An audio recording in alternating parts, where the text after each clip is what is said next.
Visões do Céu, capítulo 16. O céu é uma escola.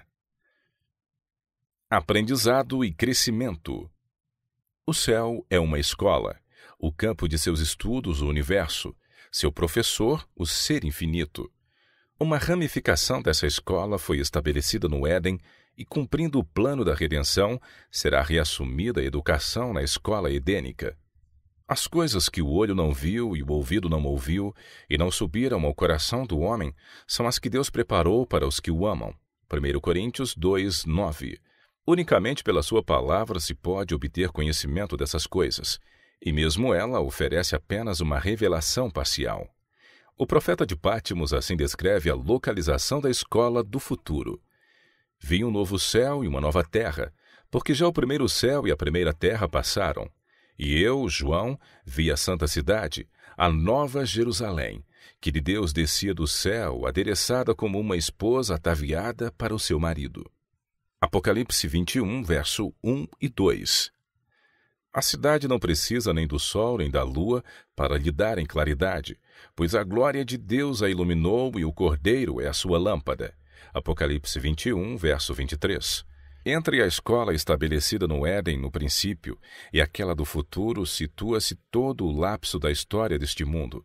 A história da transgressão e sofrimento humanos, do sacrifício divino e da vitória sobre a morte e o pecado. Nem todas as condições daquela primeira escola edênica se encontrarão na escola da vida futura. Nenhuma árvore da ciência do bem e do mal oferecerá oportunidade para a tentação. Não haverá ali tentador nem possibilidade para o mal. Todos os caracteres resistiram à prova do mal e nenhum será jamais susceptível ao seu poder. Ao que vencer, diz Cristo, dar-lhe-ei a comer da árvore da vida que está no meio do paraíso de Deus.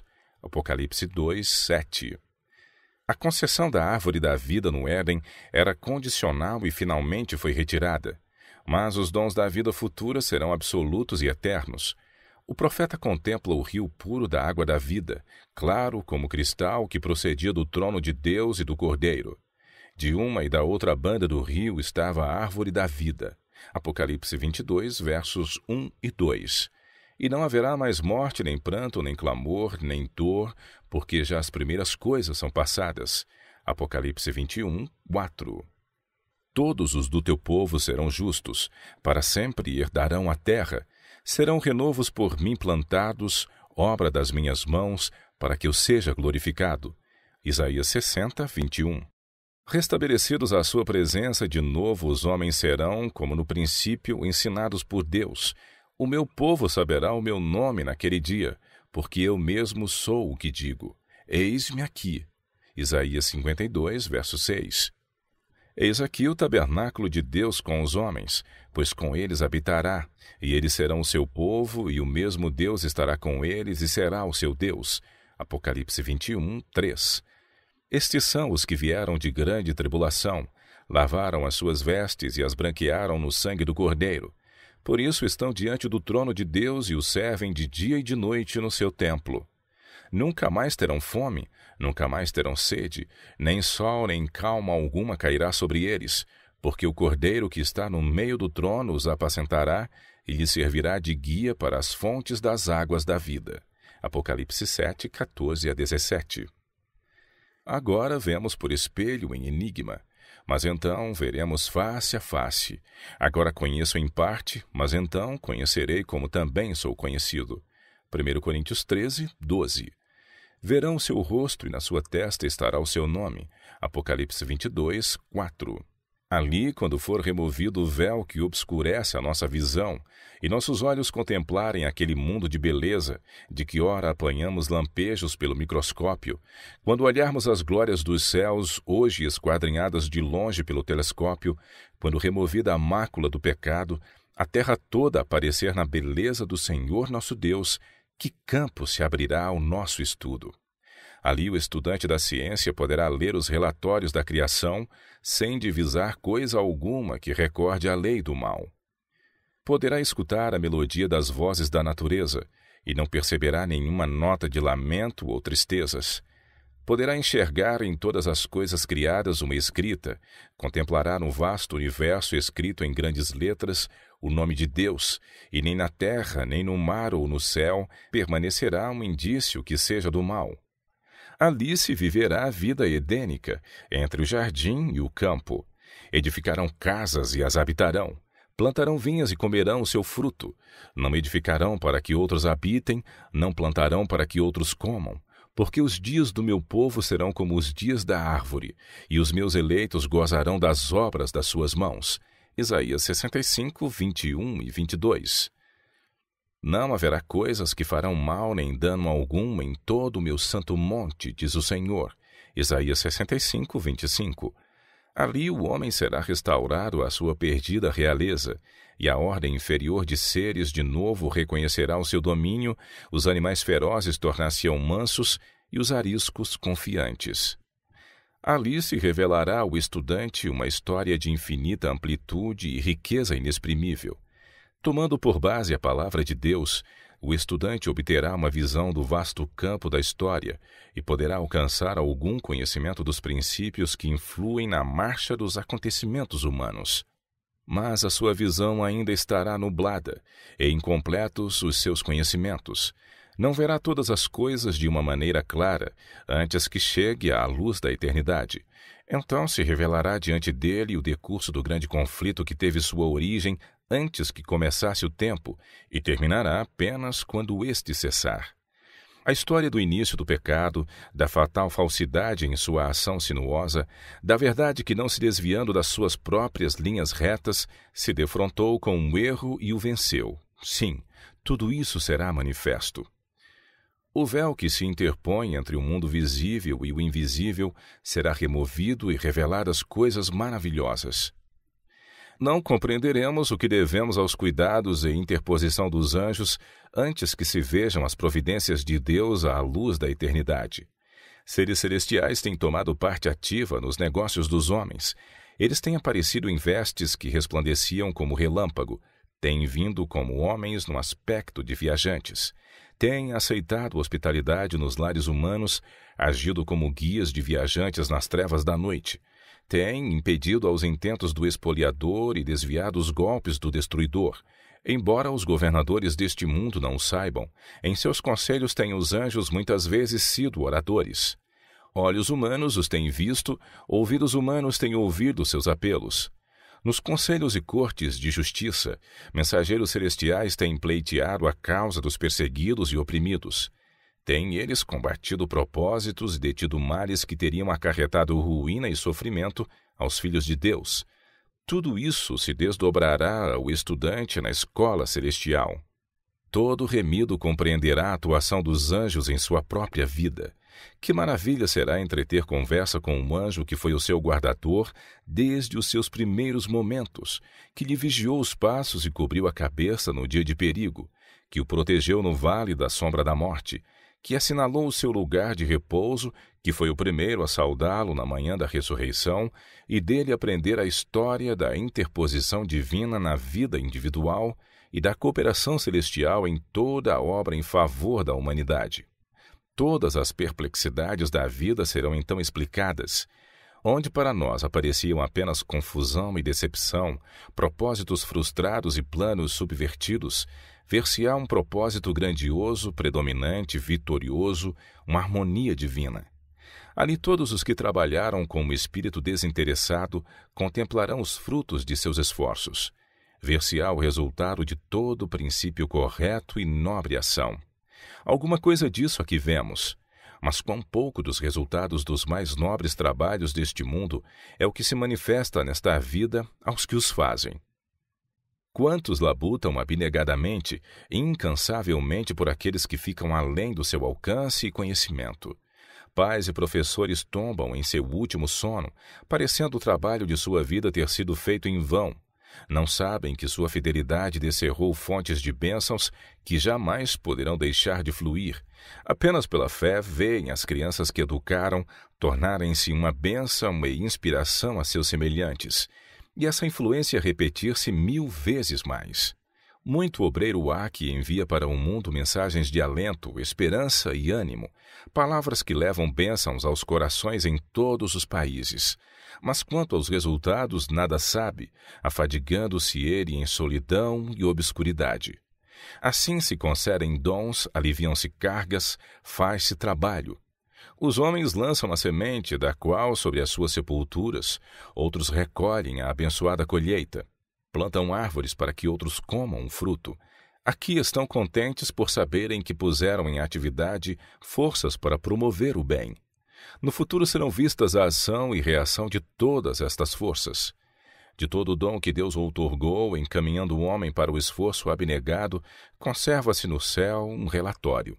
Examinar esses dons em suas extensas linhas, olhar para aqueles que, mediante nossos esforços, se reergueram e enobreceram, contemplar em sua história o efeito dos verdadeiros princípios, eis um dos estudos e recompensas da escola celestial.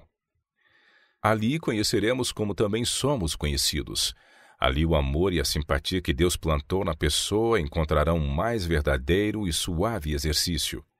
A pura comunhão com seres santos, a vida social harmoniosa com os santos anjos e com os fiéis de todos os tempos, a santa associação que reúne toda a família nos céus e na terra, Efésios 3,15, tudo fará parte da experiência futura. Haverá ali música e cânticos. Música e cânticos que ouvidos mortais jamais ouviram, nem o espírito humano concebeu, com exceção do que em visões de Deus se tem revelado. Os cantores e tocadores de instrumentos entoarão, Salmos 87:7, alçarão a sua voz e cantarão com alegria por causa da glória do Senhor. Isaías 24:14, porque o Senhor consolará Sião, e consolará todos os seus lugares assolados, e fará o seu deserto como o Éden, e a sua solidão como o jardim do Senhor. Gozo e alegria se acharão nela, ações de graças e voz de melodia. Isaías 51, verso 3. Ali toda a faculdade se desenvolverá, e toda a capacidade aumentará. Os maiores empreendimentos serão levados avante, as mais altas aspirações realizadas, as maiores ambições satisfeitas. E todavia surgirão novas elevações a galgar, novas maravilhas a admirar, novas verdades a compreender, novos assuntos a apelarem para as forças do corpo, mente e espírito. Todos os tesouros do universo estarão abertos ao estudo dos remidos de Deus. Com indizível deleite, os filhos da terra entram de posse da alegria e sabedoria dos seres não caídos.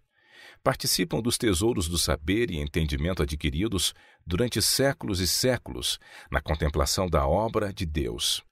E ao transcorrerem os anos da eternidade, trarão mais e mais abundantes e gloriosas revelações de Deus e de Cristo. Muito mais abundantemente além daquilo que pedimos ou pensamos, Efésios 3:20, será para todos sempre a concessão dos dons de Deus.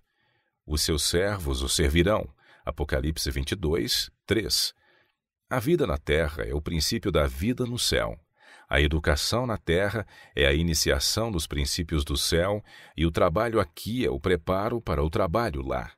O que hoje somos no caráter e serviço santo é o prenúncio certo do que seremos. O Filho do Homem não veio para ser servido, mas para servir. Mateus 20:28. A obra de Cristo neste mundo é sua obra nos céus, e a nossa recompensa por trabalhar com Ele neste mundo será o maior poder e mais amplo privilégio de com Ele trabalhar no mundo vindouro. Vós sois as minhas testemunhas, diz o Senhor. Eu sou Deus. Isaías 43:12. Isso também seremos na eternidade. Para que foi permitido continuar o grande conflito através dos séculos? Por que foi que se não eliminou a existência de Satanás no início de sua rebelião? Foi para que o universo se pudesse convencer da justiça de Deus ao tratar com o mal, e para que o pecado pudesse receber condenação eterna. No plano da salvação há detalhes e profundezas que a própria eternidade jamais poderá compreender completamente, maravilhas para as quais os anjos desejam atentar. Apenas os remidos dentre todos os seres criados conheceram em sua própria experiência o conflito com o pecado, E conforme os mesmos anjos não poderiam fazer, associaram-se em seus sofrimentos. Não terão eles qualquer testemunho quanto à ciência da redenção, algo que seja de valor para seres não caídos? Mesmo agora, os principados e potestades nos céus, a multiforme sabedoria de Deus se faz conhecida pela Igreja. Efésios 3, 10. E nos ressuscitou juntamente com Ele, e nos fez assentar nos lugares celestiais, para mostrar nos séculos vindouros as abundantes riquezas da sua graça, pela sua benignidade para conosco em Cristo Jesus. Efésios 2, 6 e 7. No seu templo, cada um diz glória. Salmos 29, 9. E o cântico que os resgatados entoarão, cântico este de sua experiência, declarará a glória de Deus. Grandes e maravilhosas são as tuas obras, Senhor Deus Todo-Poderoso. Justos e verdadeiros são os teus caminhos, ó Rei dos santos. Quem te não temerá, ó Senhor, e não magnificará o teu nome? Porque só tu és santo. Apocalipse 15, 3 e 4. Em nossa vida aqui, posto que terrestre e restrita pelo pecado, a maior alegria e mais elevada educação se encontram no serviço em favor de outrem. E no futuro estado, livres das limitações próprias da humanidade pecaminosa, será no serviço que se encontrará a nossa máxima alegria e mais elevada educação, testemunhando e aprendendo novamente, sempre que assim o fizermos, as riquezas da glória deste mistério, que é Cristo em vós, esperança da glória. Colossenses 1, 27. Ainda não é manifesto o que havemos de ser, mas sabemos que quando ele se manifestar, seremos semelhantes a ele, porque assim como o é, o veremos. 1 João 3, 2. Então, nos resultados de sua obra, Cristo contemplará sua recompensa. Naquela grande multidão que ninguém pode contar, apresentada como irrepreensíveis, com alegria perante a sua glória, Judas 24, aquele cujo sangue nos redimiu e cuja vida nos ensinou, verá o trabalho de sua alma e ficará satisfeito. Isaías 53, verso 11. Cristo será nosso professor. Acha você que não aprenderemos coisa nova ali? Não temos a menor ideia do que então nos será revelado. Com Cristo andaremos ao lado das águas vivas. Ele nos patenteará a beleza e glória da natureza. Revelará o que Ele é para nós e o que nós somos para Ele. Verdades que hoje não podemos conhecer em virtude de nossas limitações finitas, ali conheceremos. Conhecimento progressivo. Todos os tesouros do universo estarão abertos ao estudo dos remidos de Deus. Livres da mortalidade, alçarão voo incansável para os mundos distantes, mundos que fremiram de tristeza ante o espetáculo da desgraça humana e ressoaram com cânticos de alegria ao ouvir as novas de uma alma resgatada. Com indizível deleite, os filhos da terra entram de posse da alegria e sabedoria dos seres não caídos. Participam dos tesouros do saber e entendimento adquiridos durante séculos e séculos na contemplação da obra de Deus. Com visão desanuviada, olham para a glória da criação, achando-se sóis, estrelas e sistemas planetários, todos na sua indicada ordem, a circular em redor do trono da divindade. Em todas as coisas, desde a mínima até a maior, está escrito o nome do Criador, e em todas se manifestam as riquezas de seu poder. Ao transcorrerem os anos da eternidade, trarão mais e mais abundantes e gloriosas revelações de Deus e de Cristo. Assim como o conhecimento é progressivo, também o amor, a reverência e a felicidade aumentarão. Quanto mais aprendem os homens acerca de Deus, mais lhe admiram o caráter. A mais alta educação. Cristo, o Mestre Celestial, guiará seu povo até a árvore da vida, que cresce de cada lado do rio da vida, e ele mesmo lhes explicará as verdades que nesta vida não puderam compreender. Naquela vida futura, seu povo alcançará a educação superior em sua plenitude. Os que entrarem na cidade de Deus receberão na fronte a coroa de ouro. Será essa uma cena jubilosa, a qual nenhum de nós pode correr o risco de perder. Lançaremos nossas coroas aos pés de Jesus e muito repetidamente lhe daremos glória, louvando o seu santo nome. Anjos se nos unirão nos cânticos de triunfo. Dedilhando suas harpas de ouro, encherão todo o céu de rica música e hinos ao Cordeiro. O plano da redenção desdobrado. Nesta vida podemos apenas começar a compreender o maravilhoso tema da redenção. Com nossa compreensão finita, podemos considerar muito superficialmente a ignomínia e a glória, a vida e a morte, a justiça e a misericórdia que se encontraram na cruz. Todavia, com o máximo esforço de nossa faculdade mental, deixamos de apreender seu completo significado. O comprimento e a largura, a profundidade e a altura do amor que redime não são senão palidamente compreendidos. O plano da redenção não será amplamente penetrado, mesmo quando os resgatados virem assim como eles são vistos e conhecerem como são conhecidos. Antes, através das eras eternas, novas verdades serão desdobradas de contínuo à mente cheia de admiração e deleite. Posto que os pesares, dores e tentações da terra estejam terminados e removidas suas causas, sempre terá o povo de Deus um conhecimento distinto, inteligente, do que custou a sua salvação. A cruz de Cristo será a ciência e cântico dos remidos por toda a eternidade. No Cristo glorificado, eles contemplarão o Cristo crucificado. Jamais se olvidará que aquele cujo poder criou e manteve os inumeráveis mundos através dos vastos domínios do espaço, o amado de Deus, a majestade do céu, aquele a quem querubins e resplendentes serafins se deleitavam em adorar, humilhou-se para levantar o homem decaído, que ele suportou a culpa e a ignomínia do pecado e a ocultação da face de seu Pai, até que as misérias de um mundo perdido lhe quebrantaram o coração e aniquilaram a vida na cruz do Calvário. O fato de que o Criador de todos os mundos, o árbitro de todos os destinos, deixar sua glória e humilhar-se por amor do homem, despertará eternamente a admiração e a adoração do universo. Ao olharem as nações dos salvos para o seu Redentor e contemplarem a glória eterna do Pai resplandecendo em seu semblante, ao verem o seu trono que é de eternidade em eternidade e saberem que seu reino não terá fim, irrompem num hino arrebatador. Digno, digno é o Cordeiro que foi morto e nos remiu para Deus com seu mui precioso sangue. A eternidade não é suficiente. Todo o amor paternal que veio de geração em geração através do coração humano, toda fonte de ternura que se abriu na alma do homem, não passam de tênue riacho em comparação com o ilimitado oceano, quando postos ao lado do infinito e inexaurível amor de Deus. A língua não pode exprimir, nem a pena é capaz de o descrever. Pode-se meditar nele todos os dias de sua vida, pode-se esquadrinhar diligentemente as Escrituras a fim de compreendê-lo, pode-se reunir toda a faculdade e poder a nós concedidos por Deus no esforço de compreender o amor e a compaixão do Pai Celestial, e todavia existe ainda um infinito para além. Pode-se estudar por séculos esse amor. Não obstante, jamais poderemos compreender plenamente a extensão e a largura, a profundidade e a altura do amor de Deus em dar seu Filho para morrer pelo mundo. A própria eternidade nunca o poderá bem revelar. No entanto, ao estudarmos a Bíblia e meditarmos sobre a vida de Cristo e o plano da redenção, esses grandes temas se desdobrarão mais e mais ao nosso entendimento.